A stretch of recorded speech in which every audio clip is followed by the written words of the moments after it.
Assalamualaikum dan hai, nama saya Nurul Arifah binti Syarobari, nombor matrik CD 2065. Pada kali ini saya akan menerangkan tentang abstrak bagi kajian kumpulan 4.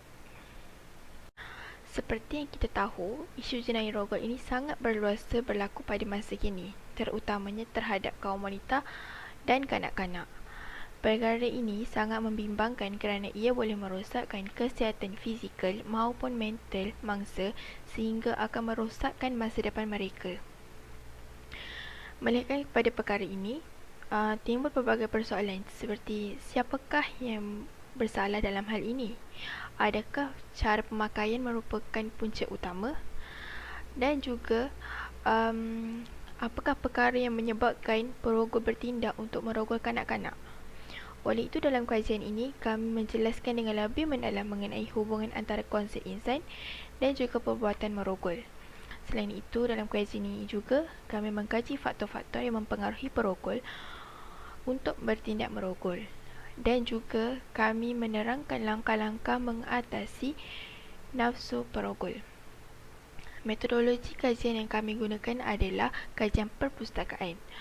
Kami juga turut memanfaatkan kemudahan terkini seperti mendapatkan data kajian yang diperlukan melalui perpustakaan secara dalam talian. Hasil daripada kajian ini, kami dapat menghuraikan faktor-faktor yang mempengaruhi perogol untuk bertindak merogol, langkah mengatasi keinginan nafsu perogol dan juga hubung kait antara konsep insan dan perbuatan merogol. Oleh itu, secara kesimpulan daripada kajian ini, perbuatan merogol adalah punca daripada kurangnya penghayatan konsep insan dalam diri individu. Oleh itu, adalah menjadi satu tanggungjawab kepada setiap individu untuk mengetahui dan menghayati konsep insan dari segi psikologi maupun sosiologi supaya kita dapat hidup dalam keadaan negara yang harmoni dan juga bebas daripada jenayah.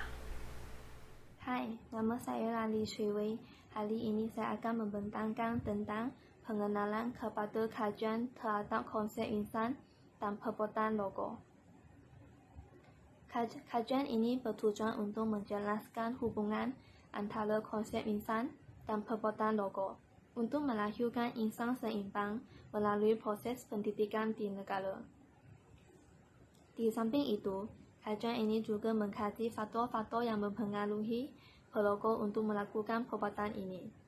Melalui kajian ini, pengkaji juga didapati cara untuk mengelakkan pelaku kes logo dan menerangkan langkah-langkah yang berkesan untuk mengatasi keinginan nafsu perogol. Berdasarkan topik perbincangan, jenayah logo adalah serangan seksual yang dianggap oleh kebanyakan orang sebagai jenayah yang sangat serius. Definisi teknikal untuk logo merangkumi sebarang serangan serius dan yang merosakkan terhadap seseorang atau sekumpulan orang. Tetapi dalam penggunaan sehari-harian, istilah tersebut adalah mengenai serangan seksual. Tidak kira bentuk dan jenis logo, ia adalah satu jenayah yang sangat serius. Dan logo yang berlaku tidak sepatutnya dianggap salah maksud. Secara umum, undang-undang mengharamkan perlakuan logo yang dianggap penganiayaan seksual atau perlakuan yang kerajaan sesebuah negara menganggap tidak sesuai atau bertentangan dengan norma masyarakat. Selain itu, kategori aktiviti tertentu mungkin dianggap jenayah sekalipun ia dilakukan atas persetujuan bersama, kerana itu seks dan undang-undang berbeza dari satu tempat ke tempat lain. Perlakuan seks yang dilarang oleh undang-undang juga dipanggil jenayah seks. Assalamualaikum warahmatullahi wabarakatuh. Saya Seri Melati Izzati dari kumpulan 4. Saya akan menerangkan latar belakang kajian kami. Pertama sekali, kaedah pengajaran yang berkesan dan tepat sangat penting untuk menarik minat dan penempatan standard kepada pelajar dan pembaca untuk mempelajari semua pengetahuan asas dalam konsep insan iaitu psikologi dan sosiologi yang penting. Kajian ini bertujuan untuk menyampaikan ilmu pengetahuan dan maklumat yang betul dalam konsep insan kepada pelajar. Maksud psikologi adalah yang berkaitan dengan kelakuan mental, dan maksud sosiologi memperkatakan tentang kajian asal perkembangan, fungsi masyarakat manusia dan cara mereka dipengaruhi oleh sumber luar. Selain itu, psikologi mengkaji sebab-sebab manusia berfikir dan berkelakuan seperti kelakuan mereka, manakala sosiologi mewujudkan hubungan antara individu dan kumpulan. Berdasarkan topik perbincangan kami, iaitu berkaitan dengan rogol, percabulan atau pemerkosaan, serangan seksual yang dianggap oleh kebanyakan orang sebagai jenayah yang sangat serius. Definisi teknikal untuk rogol merangkumi sebarang serangan serius dan yang merosakkan seseorang atau sesebuah kumpulan. Melalui sudut pandang psikologi, jenayah rogol berkait rapat dengan psikologi bagi kedua belah pihak, iaitu perogol dan mangsa rogol itu sendiri. Kebiasaannya, perogol memiliki personaliti yang merujuk kepada seseorang bertingkah laku tanpa berfikir panjang, tanpa memikirkan kesan dan akibat yang bakal ditanggung dari perbuatannya. Namun, jenayah rogol ini mampu memberi impak psikologi juga kepada mangsa rogol itu sendiri, iaitu selepas mereka menjadi mangsa bagi jenayah ini. Sebagai contoh adalah pengasingan, kemurungan, kegelisahan, gejala somatik, percubaan bunuh diri dan gangguan tekanan pasca trauma. Selain itu, terdapat juga kesan sosiologi terhadap mangsa rogol yang sering kita dengar, antaranya setelah serangan seksual, mangsa disiasat, dan dalam beberapa kes penganiayaan, mangsa menjalani pemeriksaan perubatan dan ditemu oleh polis. Semasa perbicaraan jenayah, mangsa akan mengalami kehilangan privasi dan kredibiliti mereka mungkin Assalamualaikum warahmatullahi wabarakatuh. Nama saya Najwa binti Muhammad. Saya akan membentangkan objektif kajian. Jadi secara umumnya, objektif ini telah dibentuk bagi mengetahui beberapa perkaitan antara konsep insan dan perbuatan rogol dari segi psikologi dan sosiologi. Antara objektif yang dikemukakan ialah menjelaskan hubungan antara konsep insan dan perbuatan rogol. Dengan menjelaskan hubungan antara konsep insan dan perbuatan rogol, kita dapat melihat bahawa manusia dilengkapi dengan unsur rohani dan jasmani, di mana unsur tersebut dapat memenuhi keperluan tabiinya yang berpotensi sama ada mereka memilih melakukan kebaikan atau keburukan. Selain itu, mengkaji faktor-faktor yang mempengaruhi rogol untuk melakukan perbuatan rogol.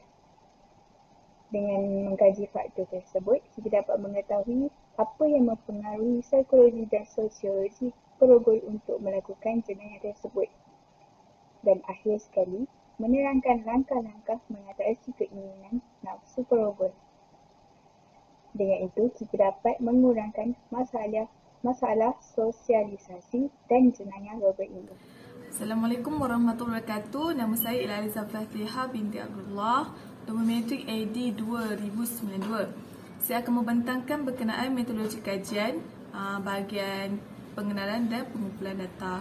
Menurut Kamus Dewan edisi keempat, metodologi membawa maksud sistem yang merangkumi kaedah dan prinsip yang digunakan dalam suatu kegiatan atau disiplin.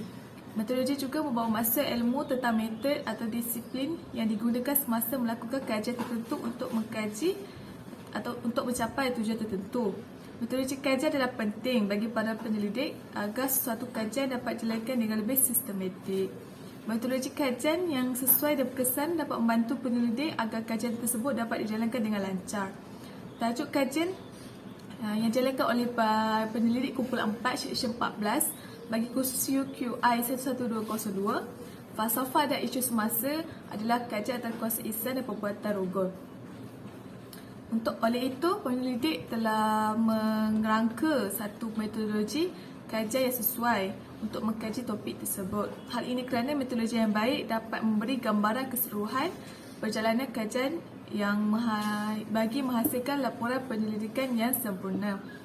Secara umumnya, kajian ini telah menggunakan kaedah kajian perpustakaan yang memperoleh maklumat yang menyeluruh berkaitan dengan tajuk penyelidikan.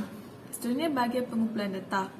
Menurut Sabita Marken, data ialah pengiraan ke atas ciri-ciri kejadian fakta atau ukuran ke atas sesuatu yang boleh dikira. Data boleh dibahagi kepada dua jenis, iaitu data primer dan data sekunder. Data primer ialah data yang dikumpulkan dari sumber asal atau sumber pertama, seperti soal selidik yang selalu digunakan dalam pengumpulan data primer. Data sekunder ialah data yang telah dikumpulkan daripada pengkaji lain dan biasanya dalam bentuk tesis, jurnal, buku dan sebagainya. Dalam kajian penyelidik, jenis data yang digunakan adalah data sekunder sahaja. Terima kasih. Assalamualaikum and hi. Nama saya Nufazira Fong Zipeng. Saya merupakan pelajar daripada Falsafah dan Isu Semasa Section 14 dan nombor matrik saya adalah AP 200-269 dan saya akan meneruskan pembentahan kawan saya sebentar tadi mengenai metodologi kajian. Kajian perpustakaan. Pengkaji mendapatkan maklumat yang berkaitan dengan kaitan konsep, insan dan perbuatan rogol dengan meneroka kajian perpustakaan yang didapati di University Tun Hussein On yang mempunyai laman web perpustakaan atas talian. Selain itu terdapat juga laman web seperti akademia dan sebagainya bagi mendapatkan maklumat untuk mengukuhkan lagi kajian yang dijalankan. Laman web yang demikian boleh dianggap sebagai perpustakaan atas talian. Kesimpulannya, kajian yang dijalankan oleh ramai pelajar mempunyai metodologi kajian yang tersendiri mengikut objektif kajian yang dijalankan. Metodologi kajian merupakan satu perkara yang perlu dilakukan bagi mendapatkan maklumat sahih yang diperlukan oleh kajian. Metodologi kajian merupakan langkah untuk pengkaji mendapatkan maklumat, bahan, sumber, rujukan dan data. Nama saya Dineshwari, anak perempuan Karupa Lelaki. Nombor matrik saya CE2000030. Saya membentangkan kajian lepas. Antara kajian lepas adalah faktor-faktor persekitaran sosial dan hubungannya dengan pembentukan jati diri. Daripada kajian yang telah dilakukan oleh Zakaria Stapa, Ahmad Munwar Ismail dan Nur Aniza Yusof daripada Fakulti Pengajian Islam, Universiti Kebangsaan Malaysia pada 2015, kajian adalah tentang faktor persekitaran sosial dan hubungannya dengan pembentukan jati diri.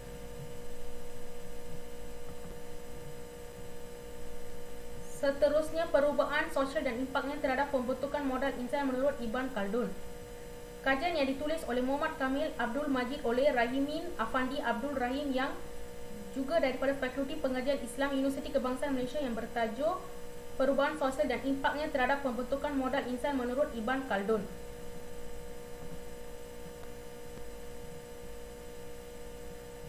Kemudian itu masalah rogol di Malaysia.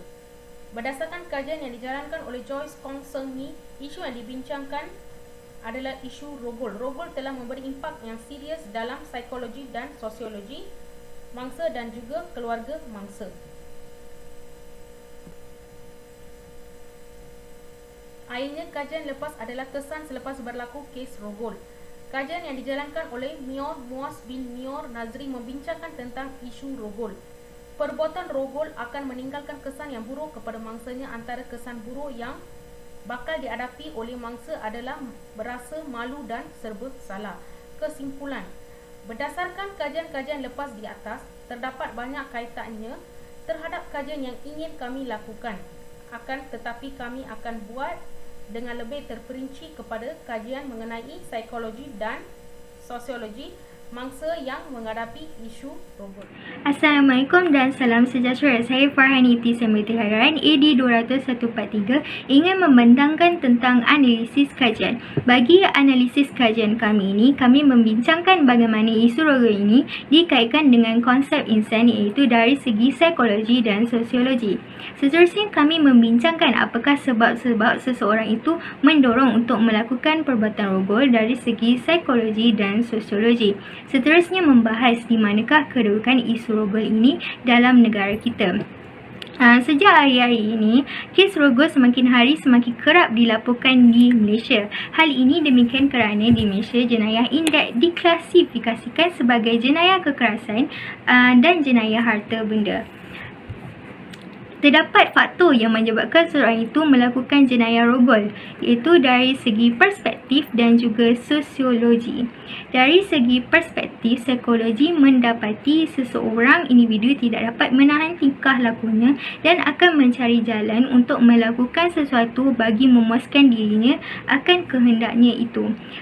Bagi perspektif sosiologi pula, melihat tingkah laku jenayah sebagai satu tingkah laku devian, iaitu yang melanggar norma-norma yang ditetapkan oleh masyarakat. Untuk menerangkan tingkah laku devian dengan lebih terperinci, ahli-ahli sosiologi menjelaskannya daripada perspektif fungsional dan perspektif interaksi.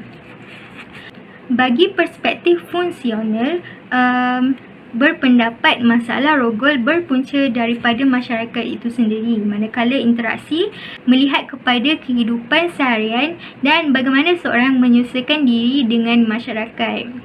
Menurut Merton, terdapat 5 kumpulan orang yang devian. So, saya serahkan kepada rakan saya yang seterusnya. Masalah yang dihadapi oleh perogol. Faktor yang mempengaruhi perogol untuk melakukan perbuatan rogol dapat kita ketahui apa yang mempengaruhi psikologi dan sosiologi perogol untuk melakukan jenayah tersebut. Langkah untuk mengatasi keinginan nafsu perogol adalah ibu bapa perlu mengajar sikap hormat menghormati dan memberi kasih sayang sepenuhnya kepada anak. Perubahan emosi dan fikiran di peringkat remaja, mereka mula menilai perasaan, mencuba sesuatu yang baru dan berhayal tentang keindahan dunia kehidupan orang dewasa yang sukar untuk dicapai olehnya. Hukuman bagi perogol di dalam undang-undang Islam. Rogol memerlukan syarat-syarat tertentu yang perlu dipenuhi sebelum satu-satunya hukuman itu dijalankan di dalam agama Islam. Manakala kami membuat kajian tentang menjelaskan hubungan tentang konsep insan dan perbuatan rogol tersebut. Rogol adalah termasuk di bawah jenayah hudud, iaitu hirabah. Kesimpulannya, rogol adalah satu jenayah yang amat serius kepada para perogol perlu dihukum setimpal dengan jenayah yang mereka lakukan. Itu sahaja daripada saya. Terima kasih. Kita pergi yang terakhir, iaitu kesimpulan. Pada hari ini, kehidupan masyarakat berdepan dengan pelbagai cabaran dan permasalahan, terutama sekali dalam jenayah rogol yang semakin hari semakin serius berlaku di kalangan masyarakat. Oleh sebab itu, kami telah membuat satu kajian mengenai konsep insan dari segi psikologi dan sosiologi untuk menyelidik dan mengenal pasti hubungan antara konsep insan dan perbuatan rogol. Berdasarkan objektif yang pertama, konsep insan dan perbuatan rogol dapat dihuraikan dengan lebih mendalam dan terperinci. Berdasarkan objektif kedua pula, kami dapat mengetahui apa yang mempengaruhi psikologi dan sosiologi perogol untuk melakukan jenayah rogol tersebut. Dan yang terakhir itu objektif yang ketiga, kami dapat mengurangkan masalah sosialisasi dan jenayah rogol yang berlaku di negara Malaysia. Secara keseluruhannya, hasil kajian kami ini menunjukkan bahawasanya isu konsep insan dan perbuatan rogol ini perlulah dititik beratkan kerana isu ini memberi impak yang sangat besar kepada masyarakat sekitarnya. Sekian, terima kasih.